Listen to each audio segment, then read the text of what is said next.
You're listening to the Launchcast, the podcast about leadership, business, life, and growth with me, your host, George Andriopoulos. It's like food for your ears. At this time, I'm going to ask that you fasten your seatbelts. Launch sequence. Launch sequence activated. Launch sequence activated. 5, 4, 3, 2, 1. Woo!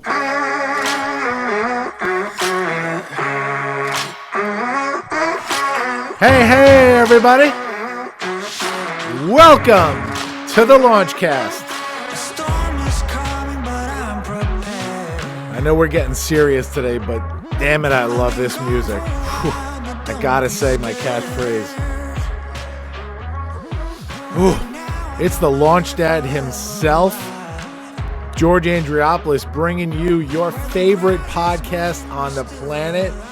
We're talking leadership, we're talking business, we're talking life, and we're talking growth. And man, are we talking about some shit today, right, Fabrizio? No time for the rest of the catchphrases.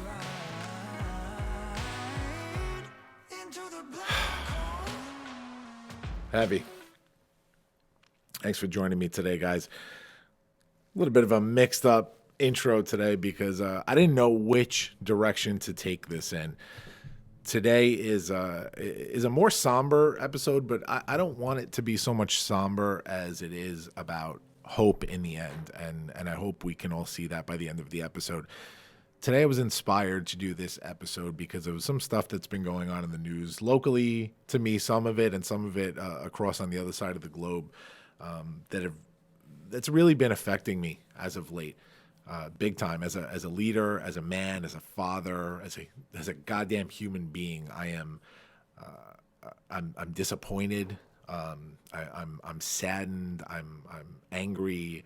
There's so many feelings that are going on right now, and I want to shout a couple of people and a couple of things that have affected this. So number one is I canceled all guests this week because this was too important. I wanted to get on my soapbox. I wanted to use this platform to bring a monologue to the podcast today to discuss some of the things that have really been bothering me. And really, when I named this episode 112, I Will Stand Up, it's because that's sort of, when we talk about leadership in a nutshell, that's my definition of leadership. It is the people that will stand up and do something. There is an innate quality in leaders that it's in their DNA. I know it's in my DNA because there's something that takes over me when something is going on that is just out of control and ridiculous, and something inside of me starts burning, and I can't even explain it. My heart begins to burst. Like I can't contain all the blood inside of it. You know, anybody that's a leader that's really been affected by something, I think, can speak to that and understand that. But yeah, I will stand up. It's the mantra of a leader. It's amongst the sea of followers, amongst the sea of people, and not, I don't want to say followers in a negative way. I want to say people that are just out there living their lives. And some people just don't have space for leadership in their lives. And that's okay. Because I don't think everybody can be a leader, but those of us that are leaders, we have the responsibility that when we get that burning feeling, when we get numb, when we get overflown with emotion, we need to say, I'll do it. I will stand up, because that's what it means to be a leader. That responsibility as a leader means that you need to stand up and take control and get other people behind you to make a change in the world. Otherwise, what the hell are we doing here? Why are we calling ourselves leaders if we can't create some change? And so I Will Stand Up, the episode for Quaden Bayles and Thomas Valva, is something that just affected me. I will preface this by saying I have no ties to these communities that these children represent. Thomas Valva was a child with autism who lost his life recently. Quaden Bayles is a child that suffers from dwarfism that is in a viral video right now that's sweeping the internet, that has suffered at the hands of bullying. And so these two stories have moved me so much.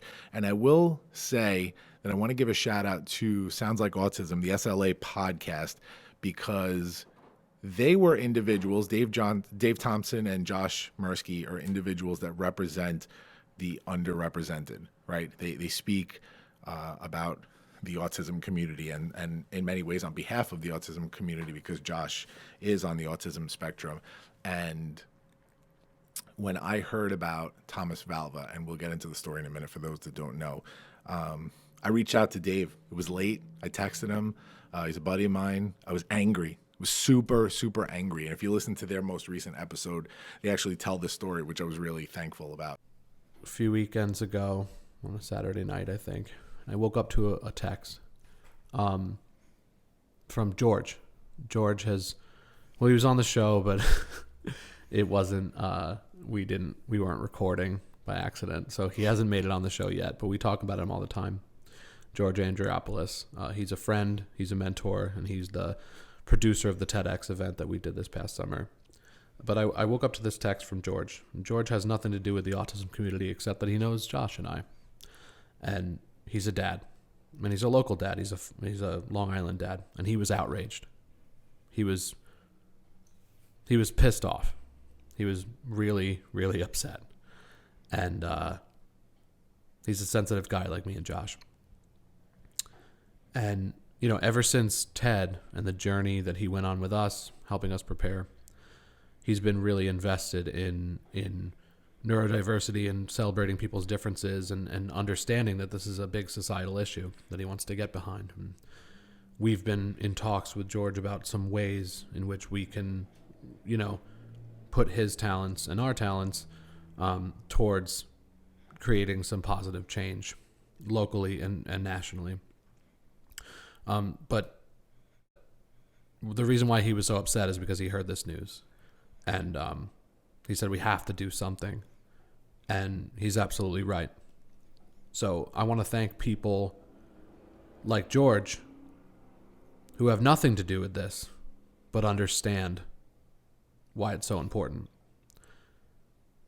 George does have a horse in the game. He's a dad. He's a Long Islander, right? And he's a person. And he understands that Thomas was going to grow up to be a man just like George, just like Josh, just like me. And that opportunity is gone. For what? It's really disheartening sometimes. I was super angry, and I texted Dave. I was like, what are we going to do, man? We need to do something. Here's what's going on. This is everything I've heard. It's all alleged right now. But if it's true, it's fucking crazy. It's making me angry. There's a father who froze his son to death, his autistic son. Why? Because he couldn't understand his child's disability. Now, again, this is all alleged. At the moment, I have to be safe in saying that because I'm pretty sure it's still going through the legal system, and but it's all signs point to guilty to me. So I will say that as far as my opinion.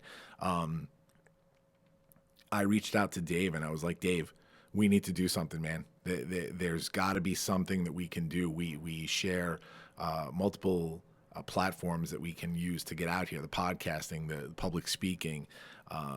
What can we do? And so the boys at SLA decided as a first step to really just bring it to the forefront and dedicate an episode to Thomas. And Josh, my buddy Josh, really spoke from the heart when he spoke to this travesty that happened. And it moved me. And so I was super excited to see that these guys who were in this community or representing this community were standing up and trying to do something. And I was kind of just saying, hey, let me hang out and wait and see what we can do together. in order to create some change here. And then I'm sitting on the couch last night with my wife, and a video pops up in my feed. Now, I want to share this video. This is a video that Quaden Bayles' mother had shared after a bullying incident at his school.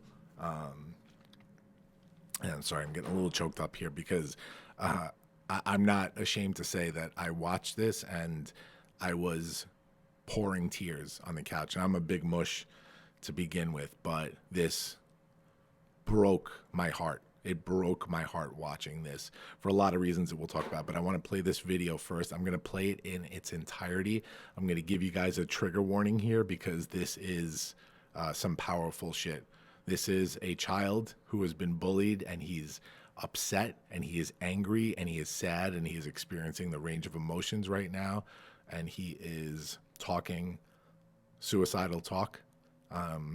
There's a mother who is outraged and is trying to protect her child and doesn't know what to do next. And so it's a really emotional video, so I want to share it with you guys now.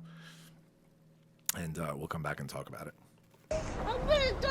So I've just picked my son up from school, witnessed a bullying episode, rang the principal, and I want people to know, parents, educators, teachers, this is the effect that bullying has. I'm gonna do it though. This is what bullying does. So can you please educate your children, your families, your friends? Because all it takes is for one more instant and you wonder why kids are killing themselves. Give me it right now. I'll freaking stab myself in the car. You watch me. Even you too, Carolyn, I'm looking at you. You don't even do anything. And Mrs. George got me the dumbest shit in the class. I just want to die right now. I just want to bang my head into a glass. I want someone to kill me and drown me. And this is the impact bullying has on a 9-year-old kid that just wants to go to school, get an education and have fun, but every single freaking day something happens, another episode, another bullying, another taunt, another name calling. So is there any advice or support or anything that other parents or families have done to help raise disability awareness and education within the school so that this doesn't happen? I've got some good advice, but I need more because this is the effect of bullying. This is what it's doing. And I want people to know how much it is hurting us as a family. I want people to educate their children.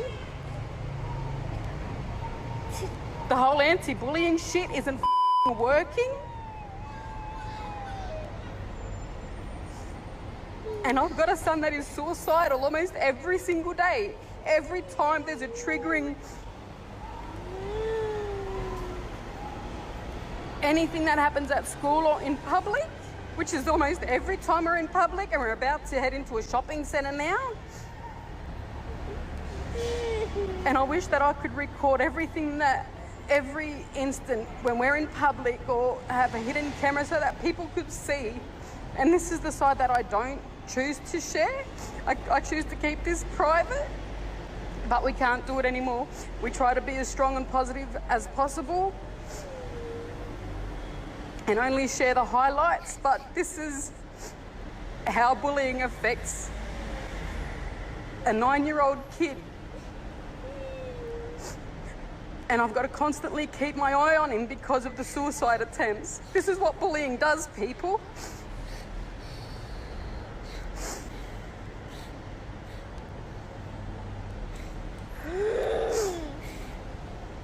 I've already called the school.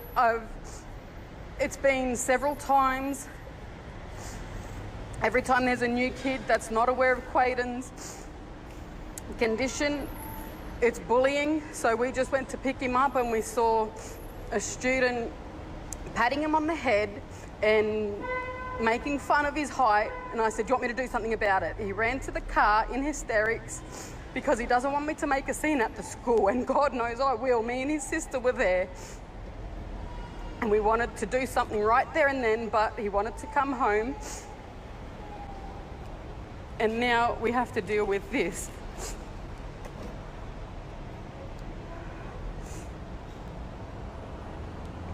And I feel like I'm failing as a parent. I feel like the education system's failing. It is bloody hot as hell. And he was just on the basketball court having fun with the Brisbane Bullets. And it's the constant bullying, the name calling, like obviously pointing out his difference. So now we have...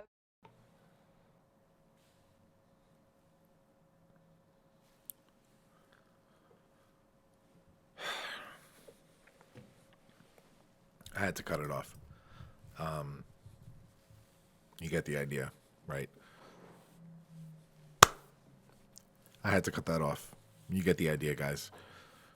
What a powerful video in so many ways. I'm going to start speaking about Quaden, and then I'm going to move on to Thomas, because I think they both deserve their fair share in this conversation. I'm speaking to you right now as just a man. I am not using my position as a father, as a leader, as a business owner, none of that. I'm speaking to you as a human being with some shred of decency in my soul.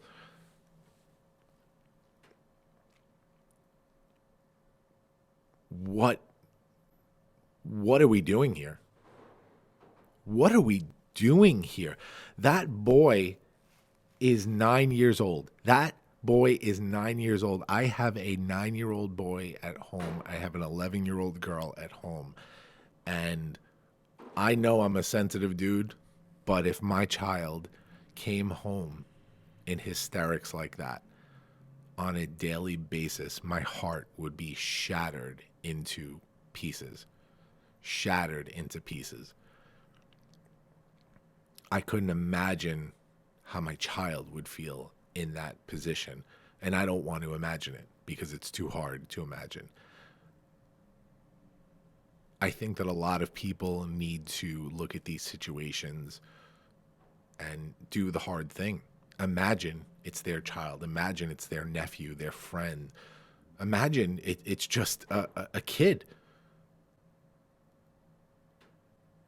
And think about, what are we teaching our kids? What are we teaching other people? What kind of examples are we setting in this world? None of that is okay. None of that is okay. From a lot of perspectives, from the perspective that it happens every day. Other children are bullying this child every day because he is different.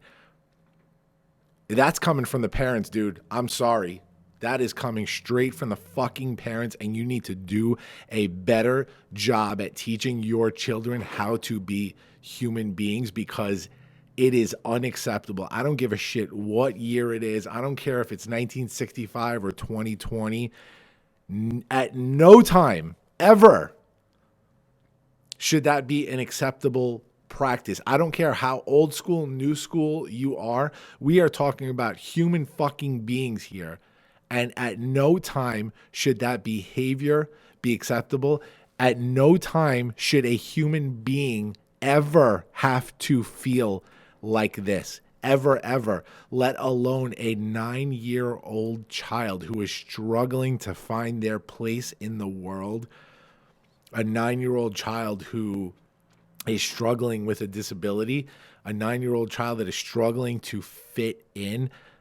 Look, I'm a quote-unquote normal person by any standards. I'm privileged. I'm a white 40-year-old business owner with 2 children and a wife, and I live in the suburbs, and I am a privileged man, and I grew up with no disabilities, and I still went through some shit when I was a kid. I still had some bullying that went on. And do you know how that affected me? We talk about my past all the time. We talk about 10 years ago when I was Captain Shithead, and it took me all this time and all this pain to go through what I had to go through in my life in order to become the man that I am now, guess what? Some of that bullying, some of that shit that went on when I was a kid had a lot to do with that person that emerged in my 20s and through my early 30s. Because when you are bullied, you become angry. And if you have the ability later on, you turn around and you become a bully to compensate for the bullying that was done to you. That child is very angry. God willing, this child gets through his childhood without harming himself. He's going to have a long way to go before he starts forgiving other people for what has been done to him. And if he goes down the wrong path, you will see one of the angriest people that you have ever come across. I see that in that child's face. I went through it. I know tons of people that have gone through it. We need to do better. I went through this shit and I had no disability. I was a normal person, quote unquote, normal person. And I went through it. And the amount of shit that I have gone through in my life that was sparked by some of that, I don't wish on anybody. And so that's what we have to look at when we make decisions. And guys, I'm not trying to be on my soapbox here. I know this is a totally different kind of episode. I needed to get that out because now we need to look at the light. We need to look at the leadership standpoint here. If we are leaders or we aspire to be leaders, how do we prevent this from happening? How do we aspire to rise above this? Will you fucking stand up and you say, I will stand up and I will help? How will you help? Doesn't fucking matter. Just stand up and get out there and ask questions and start conversations. And I guarantee you, you will make some kind of change.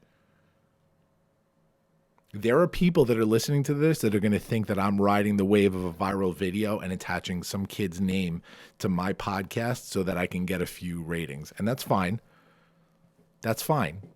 Because those people, they don't get it. They do not understand, and they are not leaders because they are small-minded and they are thinking about the micro and not the macro. I didn't have a guest on today, which could have gotten me higher downloads, higher viewership than just an episode with me. My last episode that had just me on it, the Mamba episode, didn't do amazingly in terms of viewership and downloads at all. But it's something I was passionate about, and I stood up and I said something. And now I'm standing up and I'm saying something again. So what I'm telling you guys is, if you're looking for that secret sauce for leadership, find something that matters to you and stand up and help to fix it, help to make it better. There is no big secret here, guys. I started becoming a better person because I started standing up for the things that mattered to me. My family, my community, my work, and it grew from there. And there is so much love in my heart now because I have opened myself up to that passion. And is it all rainbows and Skittles all the time? Absolutely not. It is not. Watching that video, I was sobbing uncontrollably for 6.5 minutes last night. My wife had to sit down behind me and just hug me and not say a word until I stopped, because it hurt me so deeply to watch a child like that, because I watch him and I just see my son. I see my daughter. I see a helpless child that is trying to figure out how to survive in this world. And he's lost. And how's he going to find his way back if we don't help him? There are celebrities that have stood up for this. So a great video from Hugh Jackman. The child actually happens to be based in Australia. Hugh Jackman put out a video on Twitter speaking to the child. Just like, hey man, I'm here. You got a friend in me. That's it. That's it. Jeffrey Dean Morgan There's a whole bunch of people that put videos out for this child just in support. And that's where it starts. And now I think what's happened over the last 24 hours in terms of the support this kid's gotten is incredible. I've seen some other videos. I'll let you guys just Google it for yourselves and check it out. But he's going to start feeling better. And if he starts getting the support that he needs, maybe he can get out of this situation and stop being bullied. Maybe those children that are bullying him over his dwarfism, maybe they'll get a talking to, finally, a long-deserved talking to. And they'll be told that their behavior is unacceptable and that they need to fix themselves. When you see a child, a 9-year-old child, that is threatening suicide, that is looking at that camera and is so angry that he is grabbing at his own throat, trying to rip his throat open. That is unacceptable. I'm going to switch cameras for this so you can see how, for those of you that are looking at me right now, that is unacceptable. Parents, children, no. Fix your shit. Fix your shit. The Launchcast is sponsored today by the Leadership Experience, a coaching masterclass. Intentional, unconventional, thoughtful leadership from keynote speaker, CEO, nonprofit board member, and TEDx executive producer, George Andriopoulos. Hey, that's me. Guys, the music's getting louder, which either means that this is a can't-miss epic course or that Fabrizio fell asleep at the controls again. Registration opens on February 1st, and we are beginning on March 1st. This music is so damn loud, and that means it's going to be amazing. And Fabrizio's pay is definitely getting docked this week. Join us, the Leadership EXP, for details. You don't want to miss this. I want to talk a little bit about Thomas Valva. It's another one that got me. Thomas Valva is an autistic boy who is 8 years old, or was 8 years old. He was allegedly dragged down a staircase by his father's fiance 2 days before his passing in their home after soiling his pants, and then pushed into the bitterly cold garage as the fiance sent video links to Thomas's father, who was out of the house and working as a police officer, by the way. When that fiance later texted that Thomas was not looking too good, with the camera showing him shaking on the garage floor and needing to go to the bathroom, the father, Michael Valva, allegedly responded, "Fuck the piece of shit, Thomas. He's not going anywhere." Long and short of it is, they abused this child and his middle brother, who I believe is also autistic or has a learning disability. Don't quote me on that. Because of their disabilities, because they could not understand them, because this father could not open his fucking mind and heart enough to listen to his children and understand that they're trying to tell you something, but they don't necessarily have the tools to tell you exactly how you're equipped to hear it. And so the answer would have been, get some new fucking tools so you can actually hear what they're saying. But what happened instead was this person used his rage and anger to take his frustrations out on his two children.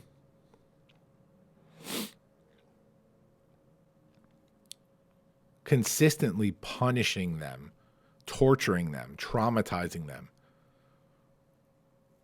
I think the camera in the surveillance cameras in the home, the camera for the garage was labeled boys' room because of how many times they had been punished by being put into the garage. The freezing cold garage. I'm not going to get into all the details of this, guys. You look it up, Thomas Valva. It was a little bit of a cover-up. The boy died. The father said that he collapsed in the driveway waiting for the bus. That wasn't the case at all. They tried to hide the freezing by putting him into a warm bath for a while before they eventually called the police. The boy's temperature, I believe, was 76 degrees when they found him after the warm bath.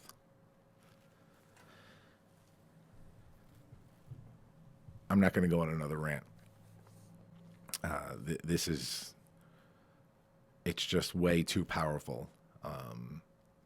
I'd like to take this opportunity now to change the conversation. I've talked to you about leadership and how I think we should look at leadership and our places in the world. We know how this could have been avoided, but the fact of the matter is that this happened. Thomas Valva is dead.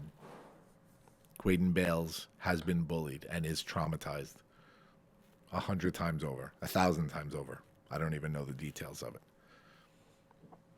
The fact is that this happened, and so now, how do we move forward and create some change here? How do we take these situations, honor these people that have been hurt, but learn in order to grow as a people? That's the real challenge here. Now, this is one out of thousands and thousands and thousands of podcasts, and not many people are going to hear it. In fact, it's not a super entertaining episode in terms of we don't have a guest on today. It's just me. You guys listening to my boring voice today. I'm not even in launch dad mode.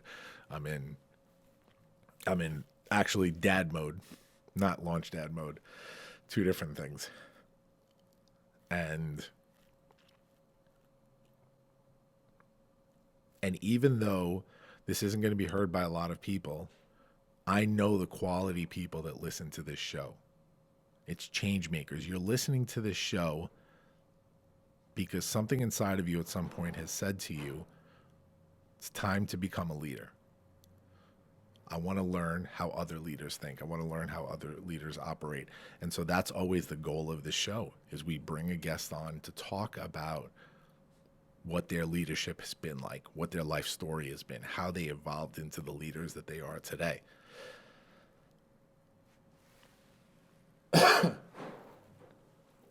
You've heard my story of my evolution. You heard a little more today about my past. You've heard that because I was bullied, it turned me into a bully for a very, very long time. Impulsive reactions, always reactionary. Never proactive, always reactive. That was me. And it took 2 children to soften my heart and get me to realize that I need to wake the fuck up and fix my shit. And I've done that, and I continue to work on that. So the question is, how do we wake everybody else up? How do we wake up those people that are out there not caring, that are out there not standing up when something like this happens? It's great for us all to pull together and to send thoughts and prayers and send good vibes out. But somebody has to stand up and do something. And so let me talk a little bit about my next few months of my life and what I plan to do. And I hope this might spark something in you. I'm going to make sure that I use every single tool at my arsenal to make sure that people are aware of these situations. I have surrounded myself with like-minded people, positive, like-minded people, change makers, that when I make the call and say, guys, I need help, they will be there in a second. And I would not trade my friends and my tribe for anything in the world. Because when you put yourself in a position to make change, that means that you have put yourself in a tribe of change makers. And that is one of the most important things. And so I'm going to lean on my tribe. I have quite a few talks coming up over the next few months. I'm going to be traveling, doing a lot of keynotes. Going to be going to a couple of parts of Florida. I'm going to be going to San Diego. I'm going to potentially be going to Chicago. and a few other destinations over the next few months, and I'm going to have a stage. And I'm going to make sure that when I talk leadership, that I will mention these names. I have a keynote in Miami on April 3rd, specifically speaking to C-level executives, big power people. And I'm going to talk to them about their obligation and responsibility as leaders to not just worry about their fucking pockets and to worry about making this place better for our children. I have the TEDx Farmingdale platform. I am the executive producer and organizer of TEDx Farmingdale. Our theme this year, the truth. We're going to be making an announcement about the date soon, but the event is set. We are moving forward. How am I going to use that tool? I'm going to get out there. I am going to recruit speakers that will blow the fucking roof off of that place, where I will fill it with 1,000 change makers that are watching. And I'm going to make sure that we have millions and millions and millions of views on our videos on YouTube. And we're going to get the word out there to create change. I'm going to work closely with my tribe. I got my boys at SLA, Dave and Josh. We're going to cook something up together. Dave and I specifically have something happening in the coming year. I don't want to give too many details, but you know what? Damn it. This is a good time to give a little teaser of what's happening. Dave and I get on that stage. We do public speaking. We try to influence others through our words. I've been doing it a little bit longer than Dave, but Dave is quickly coming up, man. He's going to do some good things. And so I sat down with Dave and I said, hey, I was in a situation recently that made me uncomfortable within the autism community. And I don't like that I was uncomfortable. I want to change that. And I have an idea. And Dave, of course, being Dave, said, let's do it, man. Whatever it is, I'm behind you. And so I told him about my idea. And the Cliff's Notes of it is that we're going to be creating a platform. We're going to be creating a stage for the underheard. We're going to be creating a stage for the voiceless and giving them a stage not too dissimilar from what we do with TED, but in a little bit of a different way. We're going to adapt to the autism community, and we're going to create a stage for some really special individuals to get up on a stage and show us what they got. Talent show style, but with words. We want the voiceless to be heard. And so that's the goal of that project. I'm going to be working with the Special Olympics in May. Special Olympics is coming to my hometown of Farmingdale. And my good buddy is in charge of the whole thing. And I quickly volunteered to help out. That's what I'm doing. What are you going to do? How will you stand up? That is my challenge to you guys. This isn't a boast. I'm not trying to list the amazing things that George Andriopoulos is doing. I'm trying to show you that even though I have a busy life, I have businesses to run, I have a family to raise, I make the time for this because I don't know any other way. Because moments like last night, when I was weeping uncontrollably and my heart felt like it was going to explode, and my wife had to sit behind me and comfort me, moments like that are the moments where I know that I was born to do great things and to help people. Because I was in so much pain watching Quaden's video that I knew I needed to do something. Now, I don't know if what I'm doing is going to make a dent in this world, but it's going to make a dent regardless. It's going to help change one person's mind, at least. And if I can do that, fucking A, then I'm doing my job. This episode isn't meant to be a traumatizing episode. This isn't meant to be something that is going to throw shock value onto your speakers in order to get you to do something that you don't want to do. What this is meant to do is this is meant to activate the people that might want to do something, the people that might have some underlying leadership that they haven't found yet, that have been just dangling on that wire. They've been waiting for that moment. They know that there's something inside of them, and I'm challenging you to activate that leadership now. I am always available for anybody. You reach out to me, you have an idea that will change the world, let's do it. Let's get out there and do it. It's what I'm here for.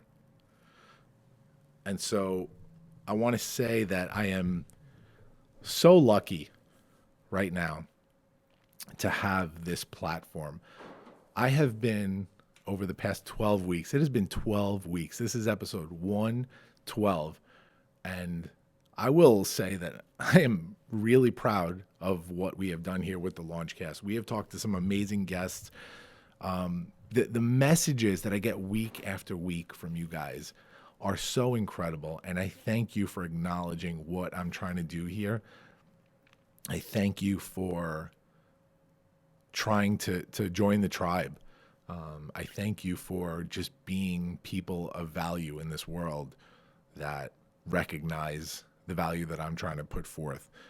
And I feel so lucky to have this platform to be able to speak to you all. Lord knows I love speaking.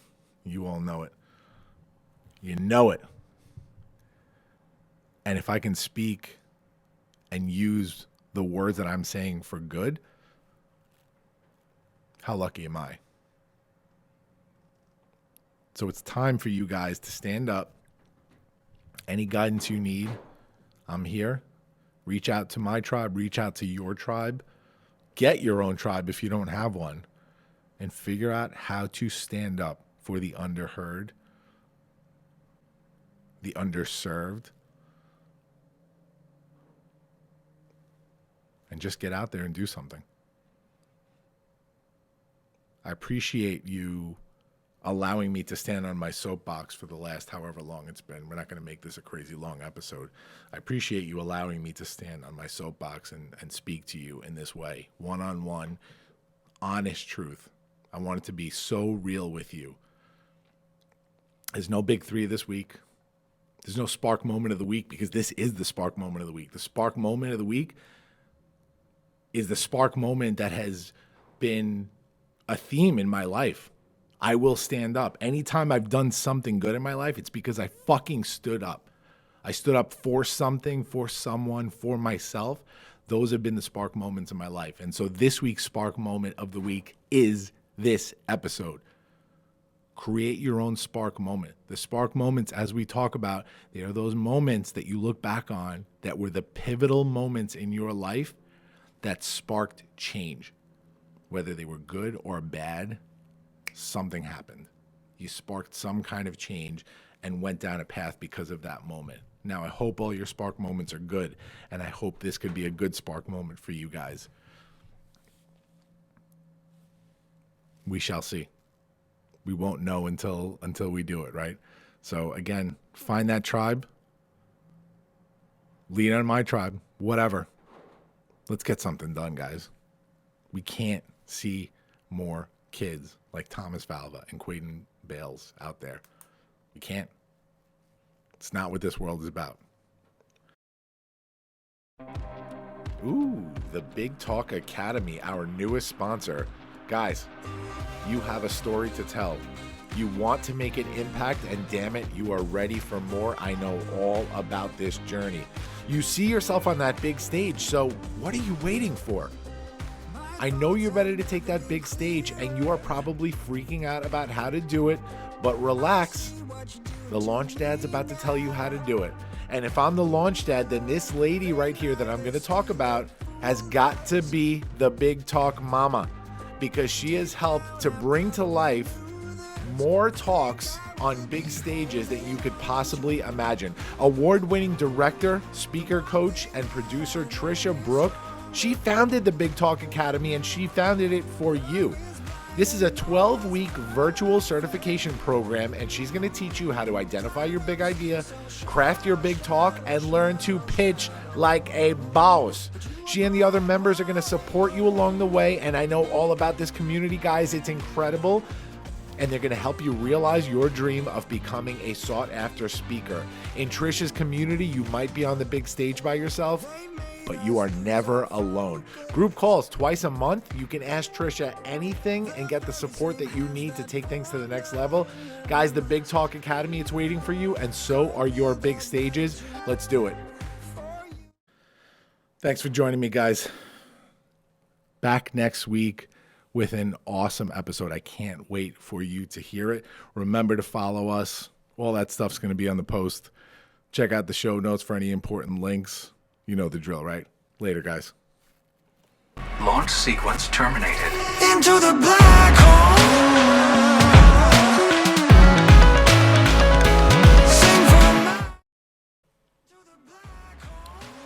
Thanks for listening to the Launchcast today. Please make sure to subscribe to this feed wherever podcasts are available. Follow me, George Andriopoulos, at Launchpad CEO on Facebook, Twitter, or Instagram. And make sure to visit our website, guys, thelaunchcast.com.